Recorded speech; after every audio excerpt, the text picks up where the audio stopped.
Saudaraku, salah satu hikmah ketika kita harus tetap beribadah di rumah saja adalah mampu tidak kita mempertahankan kualitas ibadah kita ketika kita harus beribadah di rumah tanpa dilihat oleh orang lain.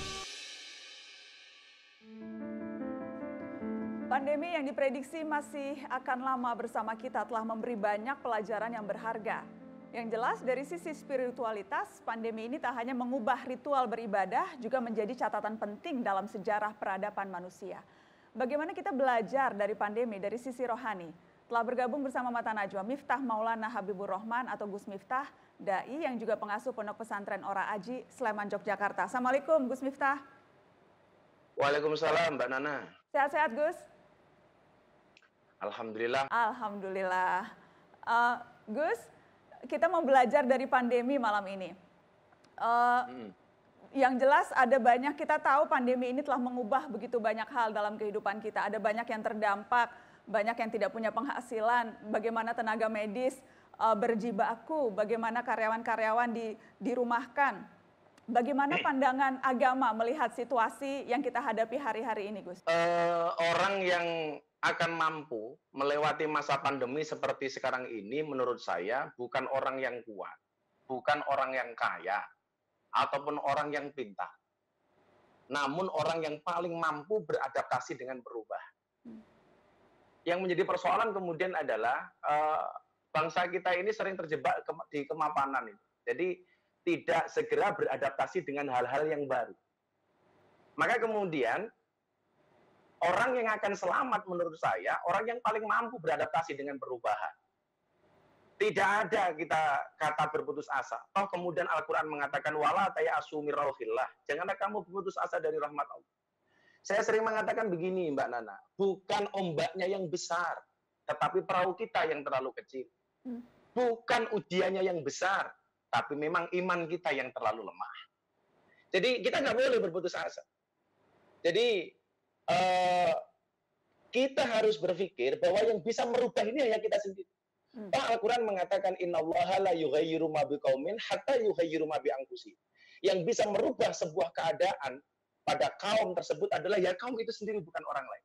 Maka intinya bagi saya adalah bukan orang yang kuat, bukan orang yang kaya, bukan orang yang pintar, tapi orang yang paling mampu beradaptasi dengan perubahan. Dan menjadi orang yang fleksibel, mudah beradaptasi, tidak putus asa melihat persoalan bukan dari ombaknya, tapi bagaimana memperbesar kapalnya, itu bisa dilatih kan Gus? Itu bisa dipersiapkan kan? Saya pikir begini ya, virus ini harus dipahami bahwa virus ini tidak akan hilang sama sekali, akan tetap ada. Artinya keberadaannya ini tidak akan hilang sama sekali. Islam, kenapa kemudian Islam mengajarkan kita kebersihan? Maka kita sering mendengar Mbak Nana, an-nadzafatu minal iman. Kebersihan itu adalah sebagian dari iman. Saya sendiri begini, saya pribadi kurang sependapat dengan pemakaian istilah damai dengan virus, berdamai dengan virus. Kenapa Gus? Ya kan? Kalau saya berdamai dengan Mbak Nana, itu ada kemauan dari saya, ada kemauan dari Mbak Nana. Kalau kita berdamai dengan virus, pertanyaannya kita mau berdamai, apakah virusnya mau berdamai? Iya kan? Ya. Ini jadi ambigu bahasa ini. Ketika pemerintah mengeluarkan kalimat berdamai dengan corona, maka saya melihat justru ini seperti kekhawatiran atau kegambangan pemerintah itu. Sehingga kemudian apakah karena latar belakang APBN-nya tidak cukup, rakyat harus segera bekerja, maka kemudian ada istilah damai dengan corona. Mungkin akan lebih tepat jika kita menggunakan harus lebih waspada. Jadikan hidup bersih sesuai tuntunan agama sebagai lifestyle, kan? Pahami, sosialisasikan arti protokoler kesehatan dan perketat pelaksananya. Saya pikir itu lebih bisa diterima oleh akal kita hari ini daripada dengan bahasa berdamai dengan corona. Gus, dalam pandangan agama ada banyak kemudian orang yang melihat wah virus ini azab, virus ini hukuman, virus ini karena Allah murka kepada kita. Apakah pandangan-pandangan itu tepat atau malah sebaliknya kita harus selalu berbaik sangka kepada Tuhan, Gus? Saya pikir pandangan itu kurang tepat karena yang menerima musibah ini tidak hanya orang yang tidak beriman, bahkan orang beriman sekalipun. Bahkan catatan saya di Saudi Arabia itu yang paling banyak terpapar virus itu justru kota Makkah. Hmm. Kota Makkah. Artinya kalau kemudian ini dijadikan sebagai tolok ukur, oh ini azab bagi orang-orang yang tidak beriman, seharusnya Mekah terhindar dong dari virus ini. Kan begitu. Situasi saat pandemi dengan korban berjatuhan hari ini semakin banyak. Saya mengibaratkan begini Mbak Nana, seperti saat Nabi Nuh harus memilih penumpang kapalnya, yang kapasitas kapalnya itu sangatlah terbatas. Artinya apa? Orang-orang yang selamat yang diajak oleh Nabi Nuh untuk naik ke perahu itu adalah orang-orang yang siap.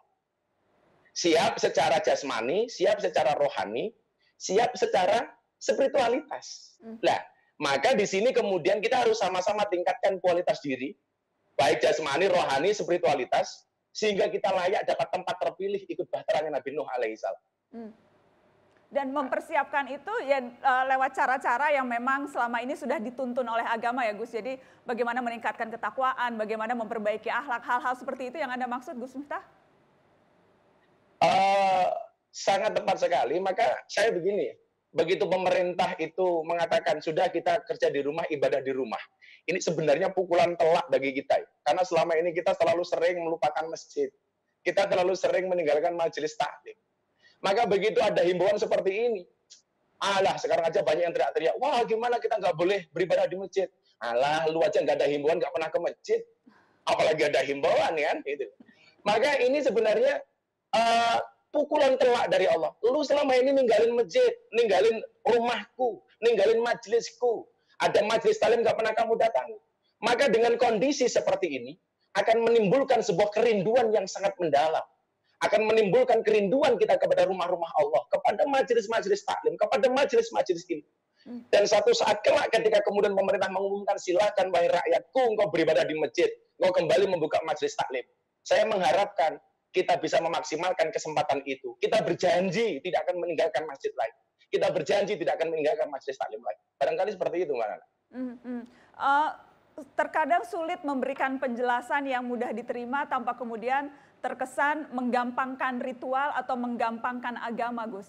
Ketika banyak yang merasa, wah seharusnya masih tetap boleh beribadah di masjid, wah seharusnya ini tidak membuat kita justru kok kesannya takutnya pada corona, bukan takut pada Allah, kenapa tidak mau ke masjid, kan ada ungkapan-ungkapan seperti itu Gus. Bagaimana menyampaikannya dengan bahasa yang mudah dipahami tetapi juga tidak terkesan menggampangkan ritual yang selama ini kita jalankan?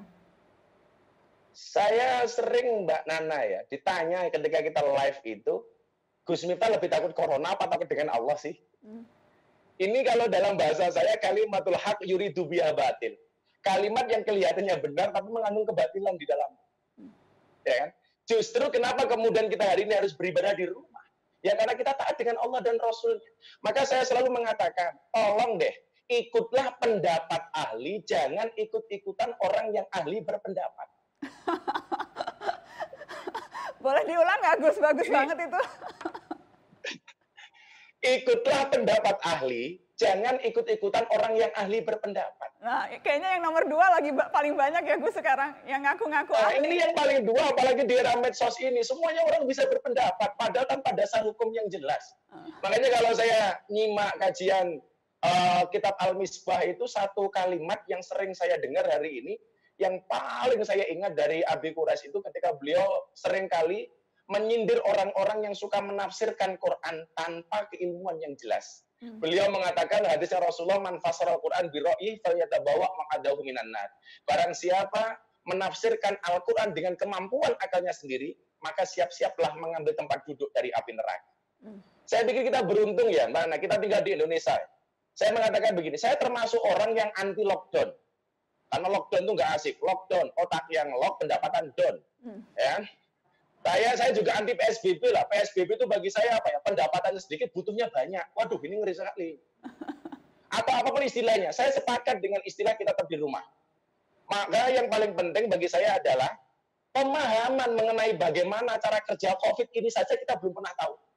Coba, saya belum pernah mendengar dari jubir COVID yang memberikan pemahaman cara kerja COVID ini seperti apa sih. Itu belum ada penjelasan resmi dari pemerintah.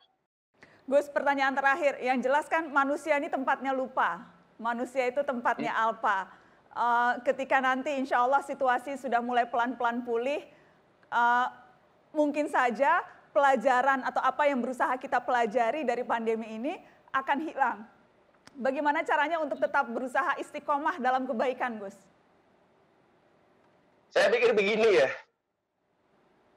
Allah Azza wa Jalla itu tidak pernah mengecewakan kita.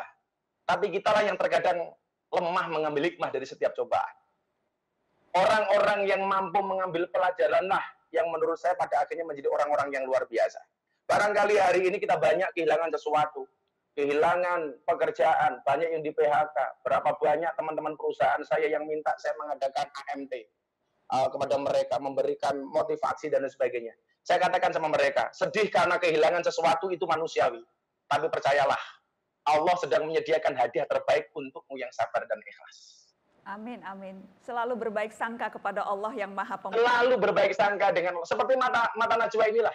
Bila teman membuatmu kecewa, bila pasangan membuatmu terluka, bila corona membuatmu menderita, yakinlah mata najwa selalu datang dengan membawa cinta. Amin. Amin, amin. Terima kasih banyak, Gus. Terima kasih banyak sudah bergabung dengan Mata Najwa. Sehat terus, salam untuk keluarga. Assalamualaikum, Gus. Makasih. Teman-teman tetap di sini, kami kembali sesaat lagi.